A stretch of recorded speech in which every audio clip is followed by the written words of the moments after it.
What's going on, everybody? Welcome to the Friday morning freestyle. I don't know what I'm doing here. This is not formatted. However, we do have Mr. Allan Kehler in the house, but we're not going to bring him in before I know that everything is set up so that I'm not gawking all over the studio. There you go. You will see a link at the bottom of your screen right now if you want to join us live this Sunday evening for the man, Tommy LaPlante. I was going to say Tommy Kehler. Tommy LaPlante, tap that button so you get a reminder from Facebook. You have to tap interested or going. Let's stop wasting time. Let's get Allan. Hello, Allan. Hello, Dan. Hello, everyone. Happy Friday. Thank you. Thank you for being here today. And thank you for supporting this Sunday night show with Tommy LaPlante by giving away a t-shirt. Where's that t-shirt? Oh, yes. A resilient T. Tommy. You want to talk about defining resilience? I do. Tommy, top notch. Mm-hmm. Yeah. Don't want to miss that show Sunday night. I will also be tuning in. Mm-hmm. So you know Tommy a little bit. You've had some experiences with Tommy. Also, yourself being a person in recovery, we should disclose that because that is the focus of everything that I do. Yes. So how long have you been in recovery for anyone who might not know? 13 years. Wow. 13 years without alcohol. And I was also a compulsive gambler. Lost everything to that one. And Tommy, great soul. That was probably 11 years ago that he was in my class as a student in the addictions counseling program. But like most students, he became a great teacher. And he has a remarkable story of resilience, hope, wellness. And, the one thing, Dan, that I remember about Tommy when he was in my class, because he's all over the map. Like, his head is like our head, where it's like zoom, zoom, zoom, zoom. And he exhausting. Yeah, it is exhausting. But there was one line where he said to me, with all the loud voices in your head, it's the quiet one that we need to pay attention to the most. And that's always stuck with me. Because amongst all the noise, there's often that little quiet whisper of whatever you want to call it, reality, truth. Is that the gut feeling? I think at the root of everything, it's that intuition, the gut, the knowing. Amongst all the noise in this world, going back to what you know.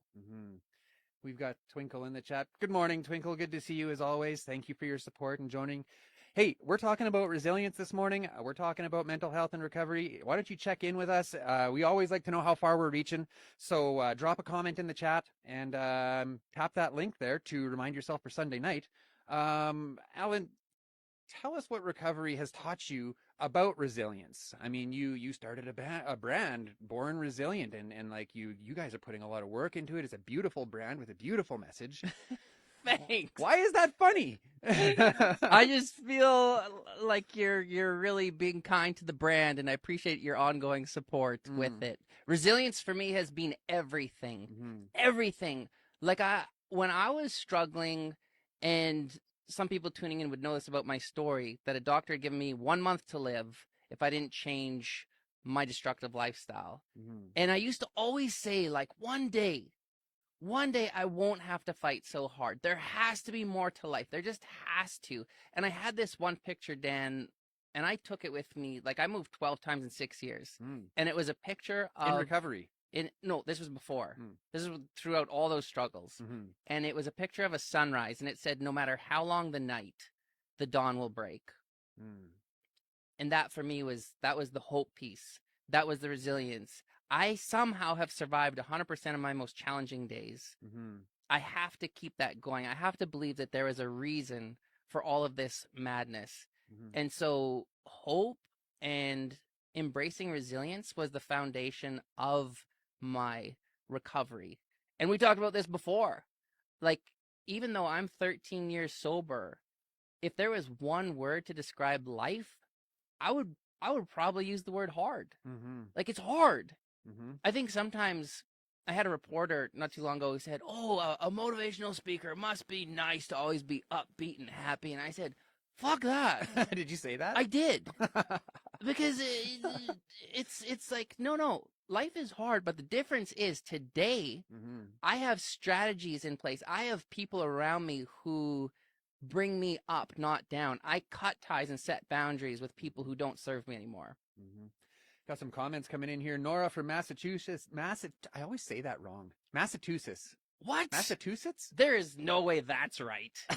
that Massachusetts would be my guess. Yeah, see, my Saskatchewan tongue is, I don't know. I welcome Nora. Thank you for joining us this morning. Kathy from BC, welcome. Good morning. Nice to see you again, Kathy.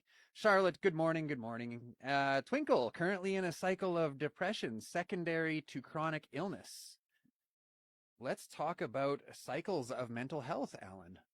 Yeah, ebb and flow. You know, that's a reality. And while I'm sorry to hear that you're going through, holy cow, I almost fell off my chair. Don't do that. I know.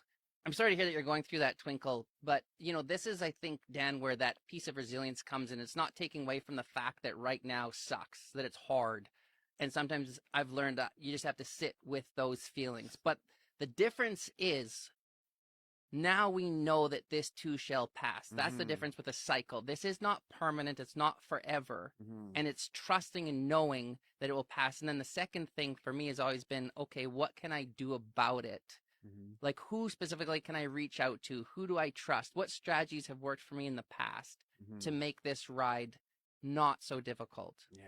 Yeah, and like, even, well, for myself too, I can speak to this.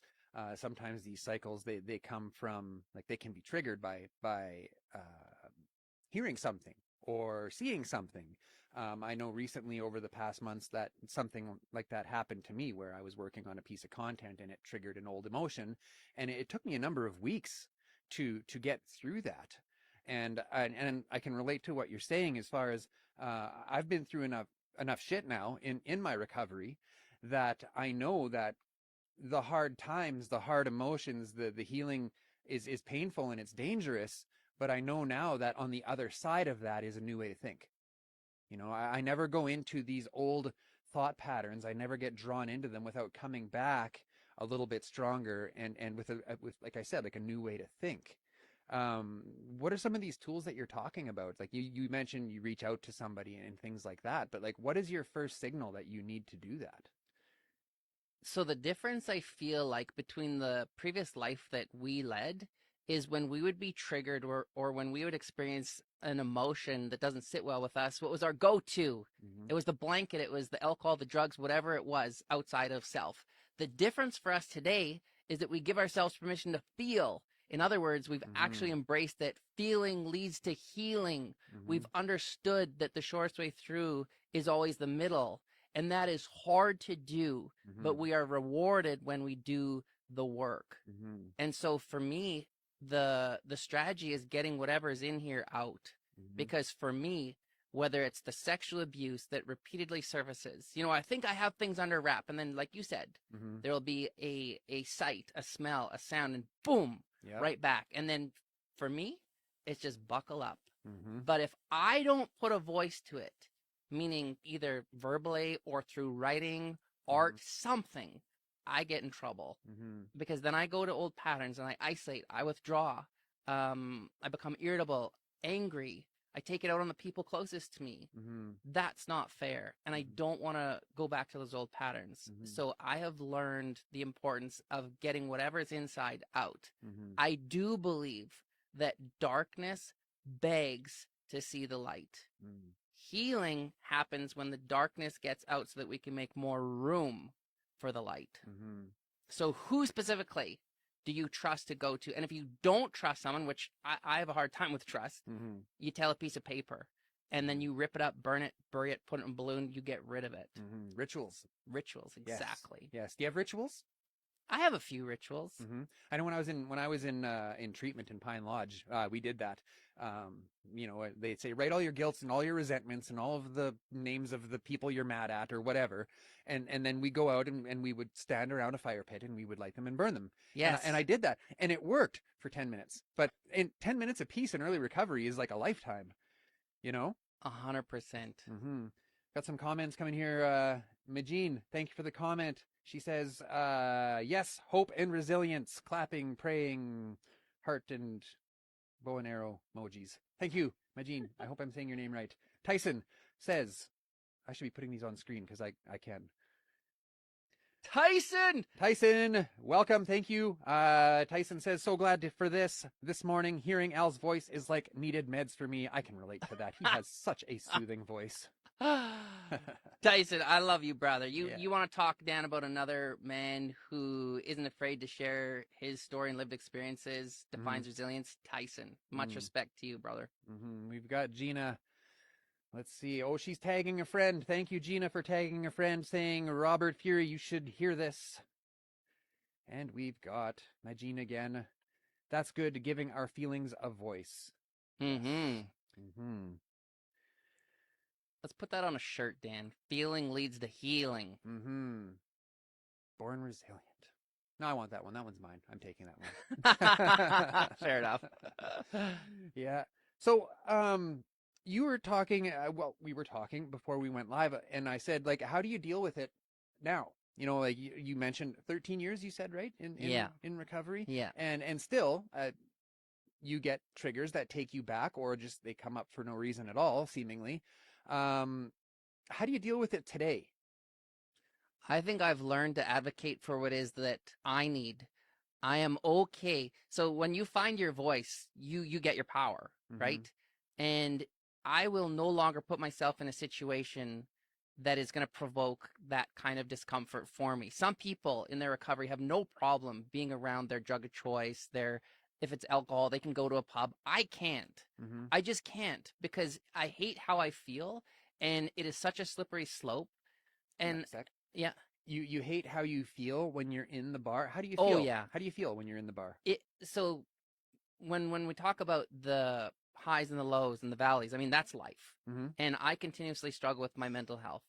I have good days and I have bad days, like all of us. If I then find myself in that situation, in a pub or around alcohol, and I'm having a tough day, it's the old scripts, it's the old voices. It's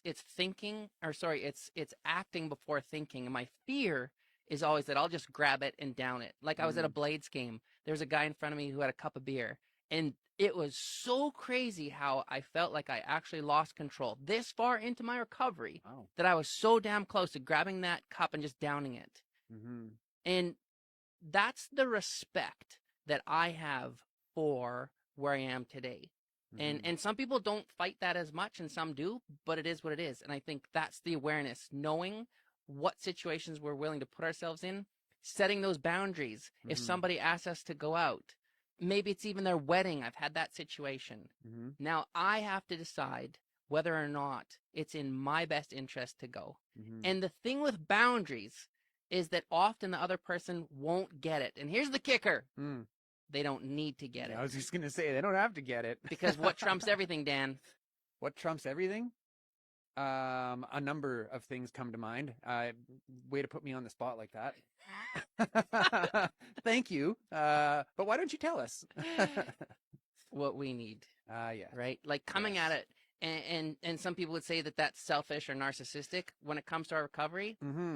Au contraire. You know, it's there's a fine line there, I think, when we're talking about selflessness and selfishness, and both can be very healing, right? Like helping other people. That is, I'm sure that has kept me alive at times in my life. You know, just having the ability to help someone in some way. That has definitely pulled me through some dark times. So how do you draw the line? Like where is the line between, okay, I have to do this, you know, I've heard it's a selfish program in certain rooms, you know, like you have to put yourself first. Where does that line end, where you go from selfishness to selflessness? That line is different and unique for every individual. And I think that, like, I have no right to answer that for anyone else other than I know what mine is. And I only have learned that through lived experience. And when I've paid the price, my line moves. And I think that's the hard part with recovery. It is a process. It is not an event. It's ongoing learning. And when we feel like we've been pushed too far, or when we revert back to old behaviors, we're the ones who have to move that line. And again, it is selfish, but it's also self-respect, isn't it? Yes. Jeez, I feel like, we're in the pocket, in the groove. We're It's great. It's Friday morning, and we're just right. hammering on these heavy. Well, they're not that heavy. They're not that heavy. I'm gonna go to my double and recharge. Yeah, take a minute. We'll look at a comment. Twinkle, thank you for the comment, as always. Twinkle says, I always turn my pain to power and keep to my stronger than pain mantra. When my leg is killing me and I can't stand up without heightened pain, the depression hits hard. This had led me to alcoholism. What else do we got here? Thanks for the comment, Twinkle. Trey Rob, thanks for the comment. Trey says, thank you for the podcast this morning. Also have my Born Resilient bracelet still. Whoop, whoop. Yes. So if you guys are just tuning in now, you might see a featured link at the bottom of the screen. Please tap that link to get set a reminder for this Sunday's live stream with our friend Tommy LaPlante. This episode is going to be sponsored by Possibilities Recovery Center. They have some brand new content that we've been working on. We will be displaying that content during Tommy's talk. It's going to be amazing. Tanner Parrott. See, I'm terrible with names. I should just not say. The guy that founded Possibilities Recovery Center, been working with me for the past month or so. Also, we are giving away a Born Resilient t-shirt. Alan, hold the shirt up. You got it. Born Resilient has been kind enough to throw down a shirt and say, heck yes, we're going to support Tommy LaPlante. Tommy. We are going to incentivize people to come and join us. Yeah. Yes. Powerful story. Yes. Love Tommy's story. And you know the best thing with Tommy is it's the giving back, right? Mm-hmm. When we know where we've been, Mm-hmm. we really, if we don't have to have other people go through the same thing, or at least not to the same degree, that's a beautiful thing. That's what Tommy's all about. And the man loves to fish. He does, man. He's all about the fishing. I feel like I don't know Tommy as well as I could because I've never fished with him. Like, I feel like, oh, hang on a second here. I've got a comment on the screen that I'm not. That's still covering half of our faces. So, yes, before we move on, though, we do have one more comment from Charlotte. Charlotte, thank you for the comment. Charlotte says, yes, awareness has been so important to me. I personally cannot visit those old people, places, or things. I had an elder who said to me, if you do visit those old people, places, or things, make sure that you bring a friend and a flashlight. We don't have to do it on our own. Mm-hmm. And I think that's been key. I'm a very independent person, which is sometimes that's a flaw. Mm-hmm. What is your flashlight? Explain that for us. I think it's just tread softly. Like when we go to those painful places, to be kind to ourselves, to not necessarily dive right in, but also to recognize our strength.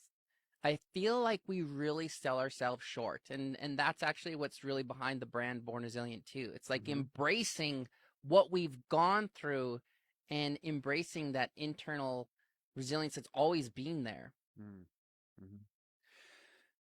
So can we talk about what I like to call red light thoughts? When a thought comes into our head that would typically be triggering, that will send us down a rabbit hole. And I've recently become aware of these thoughts in my own head.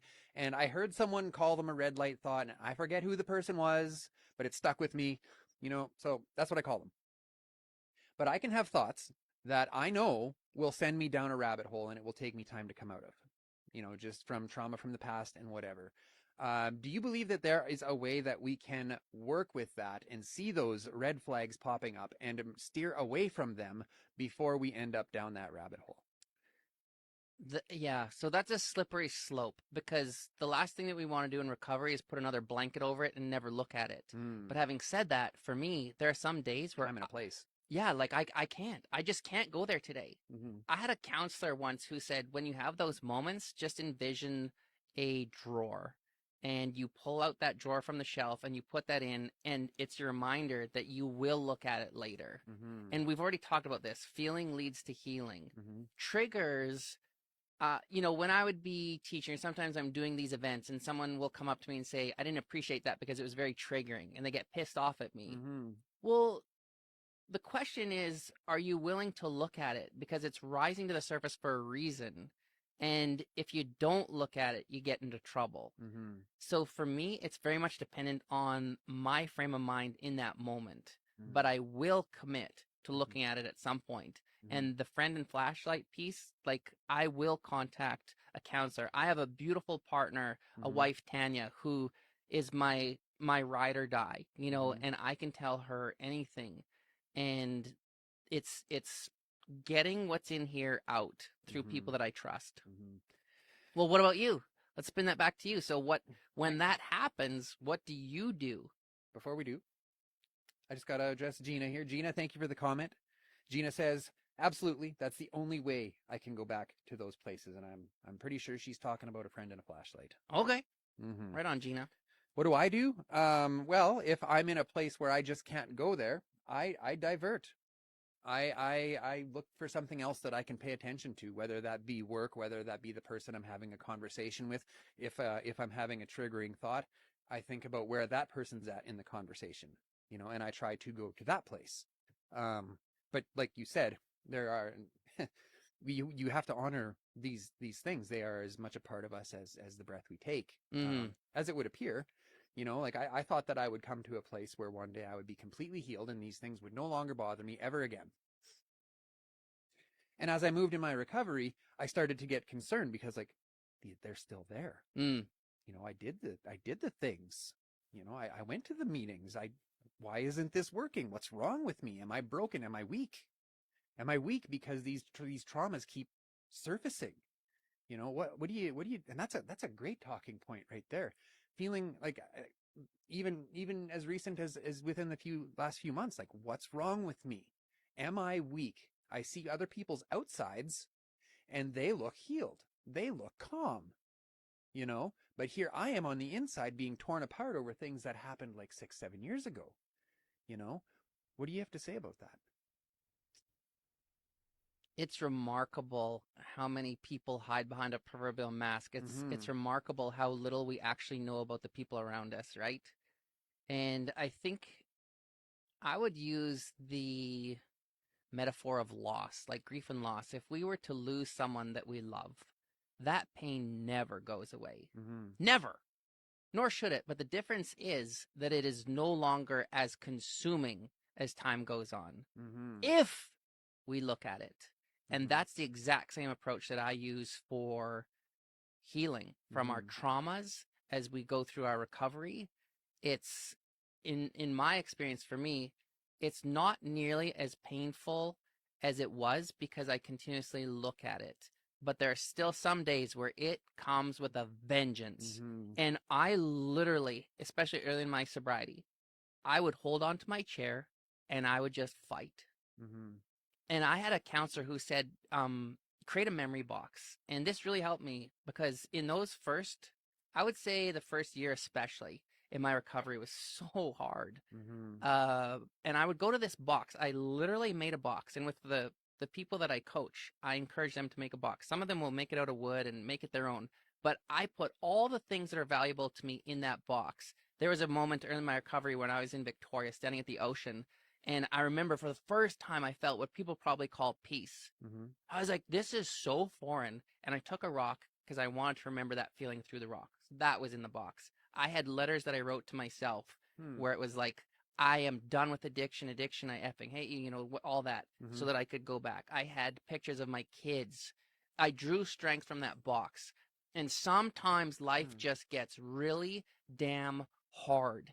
And you just have to fight, but trusting that it won't always be like this. Wow.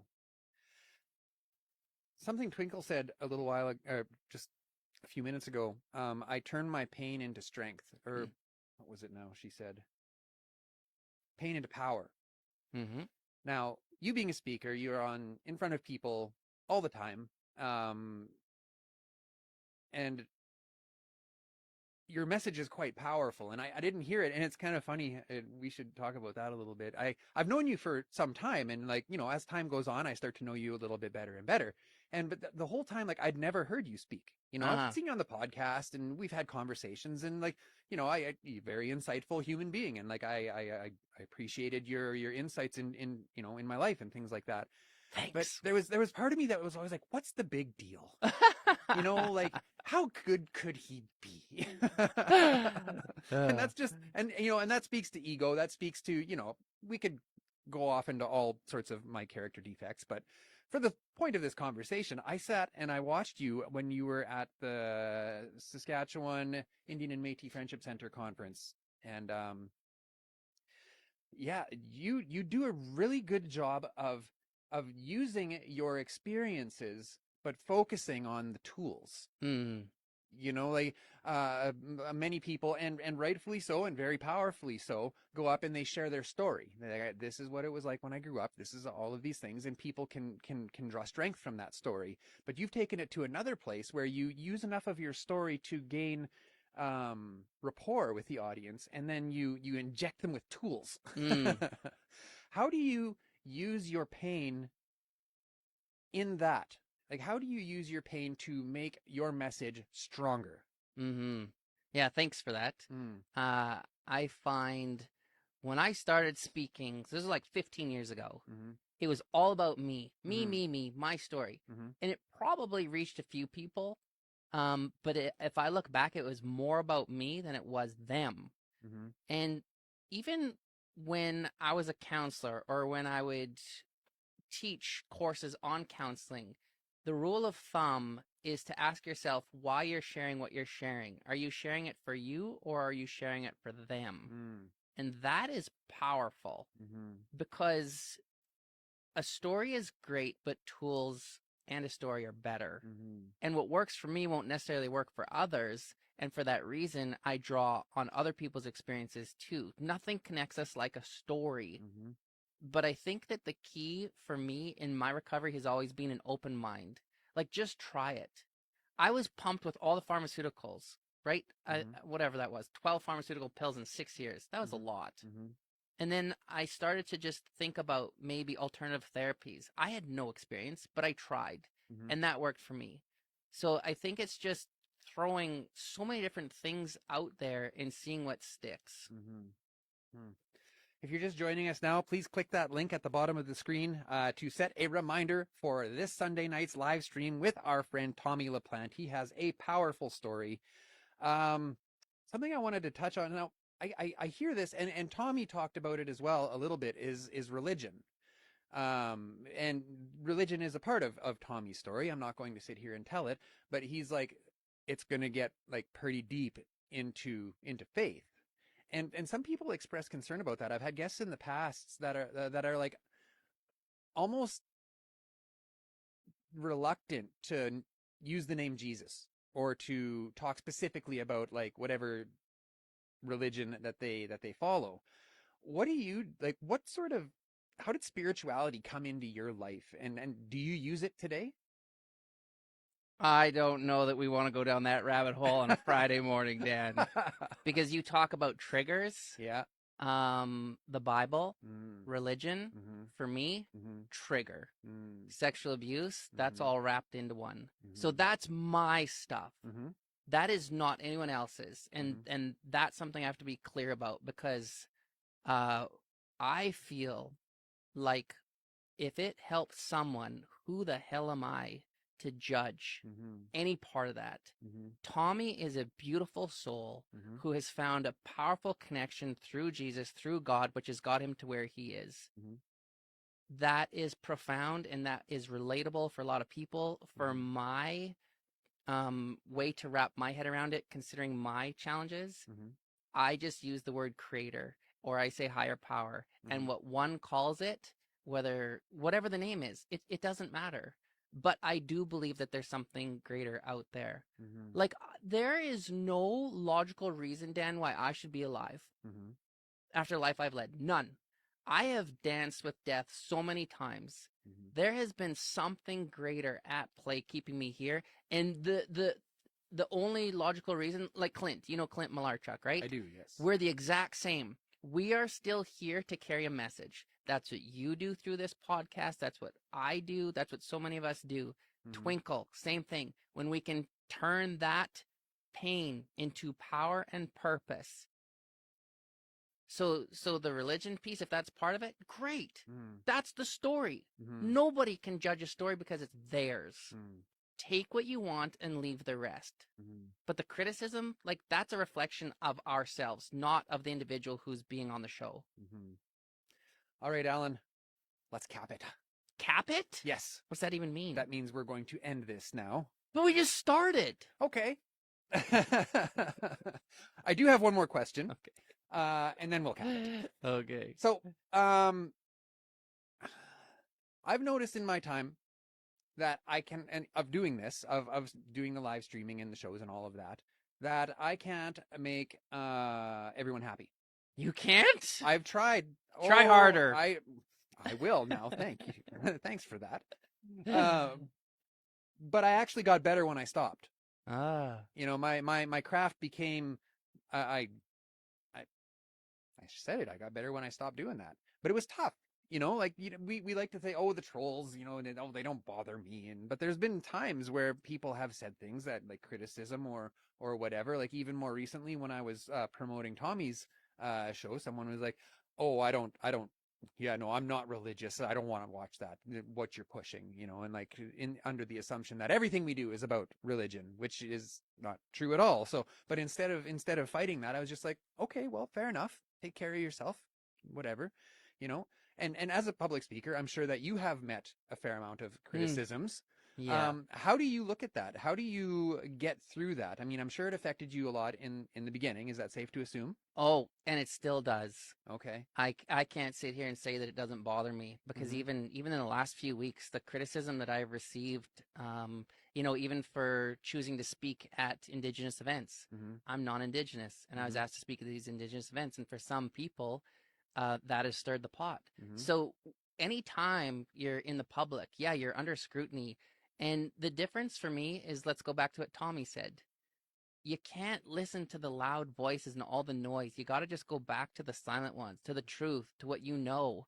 I think that where we run into problems is when we internalize it, we ingest it. It's not me, the person. It's not you, Dan, the person. And it's a projection of what they're going through. And the worst thing we can do is make it personal. It's not. It's easy to say and it's hard to do. But for me, it's letting it roll off the shoulders instead of just, you know, ingesting it. Because there will always be someone who's a problem. Like for me, the moment, and I had a mentor share this with me when I started, the moment that I get on that stage, and before I even open my mouth, someone, or maybe 5% will have a problem with me because of the way I dress or the way that I look. Maybe I remind them of someone that's in their life. Maybe through my words, I stir the pot, which provokes anger. They project it. It's not us. How'd you get past the fear? You know, when you came into recovery and then you started working and then you ended up on the stage. I mean, I know for me, like whenever it's time for me to level up, like I can feel it, but it's terrifying because I'm comfortable, right? How do you get past that? I don't. I have embraced that sometimes we just have to do what we're supposed to do afraid. And I think that's also, I don't know if humility is the right word, but where I'm going with this is I had an elder who told me, like, the day you get up there in front of anyone, if you're not nervous or a little anxious, you better turn around and go home, because that means that then you don't care. And I think it's just the awareness and it's the gratitude. This is redemption. You know, I would say if there's one thing that I hope people can walk away with from this Friday morning talk is, we've talked about this before. Find your voice. That will lead to your power. There's nothing more powerful than your story. That's your story. And your soul probably needs to express it as much as someone needs to hear it. And I don't think that like your voice necessarily needs to be literally your voice. It can shine through your work. 100%. It can shine through art. It can shine through service to community. It can shine through many things. Like, we're not saying that, and I don't think this is what we're saying. No. That you should go out and tell everybody all of your bad things. No. No. No. Tell a piece of paper if you want, and then burn it. Yeah. And that works. Yeah. That works. So, yeah. I don't know. What else can we talk about? I think I might be out of questions. You know, here's the one thing that I find interesting, and this has come up a lot in my talks the last few weeks with youth. Youth, yes. And what I heard for years was that youth would always say, I'm screaming so loud and nobody's listening. Why won't somebody listen? And I feel like, and in a lot of the keynotes, I will say, what percentage of people do you think in this world are active listeners? Listen for the sake of listening, not listening to respond. What's the number? What number do you think, generalizing, in this whole world, what percentage of people are really good at listening? I would say 5%. Right? Is that accurate? I bet I in bet the it last is. year, it averages between 5 and 10 when I poll the audience. I'm- That's sad. I'm even guilty of that myself, you know? So this is the awareness piece. Because when youth are saying that they're yelling and nobody's listening, and this isn't just youth, this is adults, one of the greatest gifts we can give to people is our time and our ears. Not money, just listen. Because we already talked about this too, right? Darkness begs to see the light of day. The best gift we can give people is that space where they can be free from a lot of those uncomfortable emotions.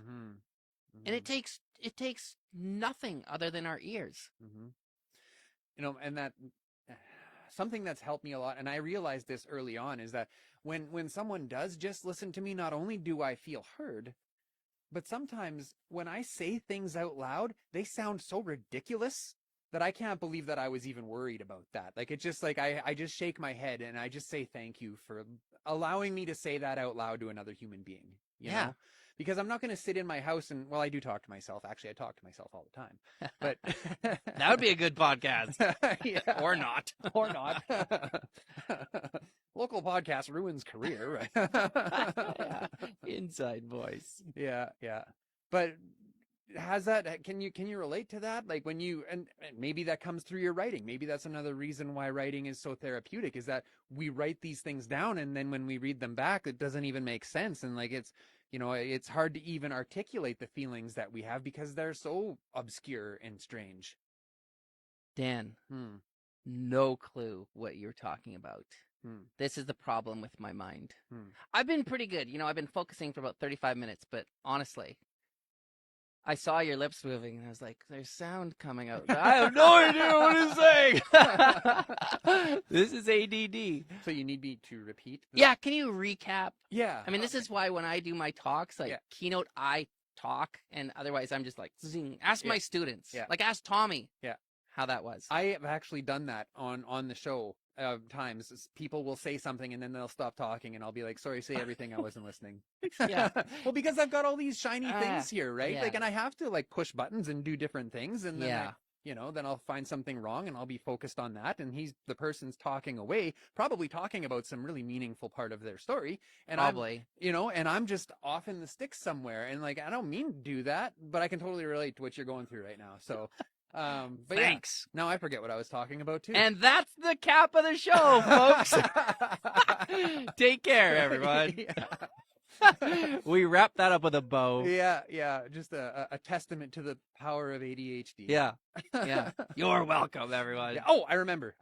Okay, writing. Saying things out loud. Yeah. When we have these thoughts that are twisting us out in our head.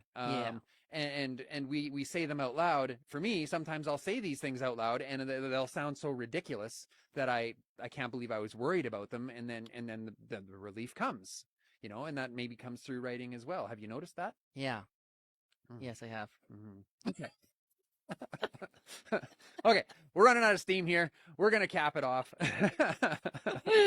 Happy Friday, everyone. Happy Friday, everyone. Hey, click that link down at the bottom of the screen. Make sure that you set a reminder for Tommy LaPlante this Sunday night. Going to be a hell of a show. One lucky viewer will walk away with a Born Resilient t-shirt. Yes. Alan, throw that shirt up again. One last time. One more time. Born Resilient Clothing giving away a free t-shirt this Sunday night. Tune in. Until then, take care, my friends. Have a great and safe weekend.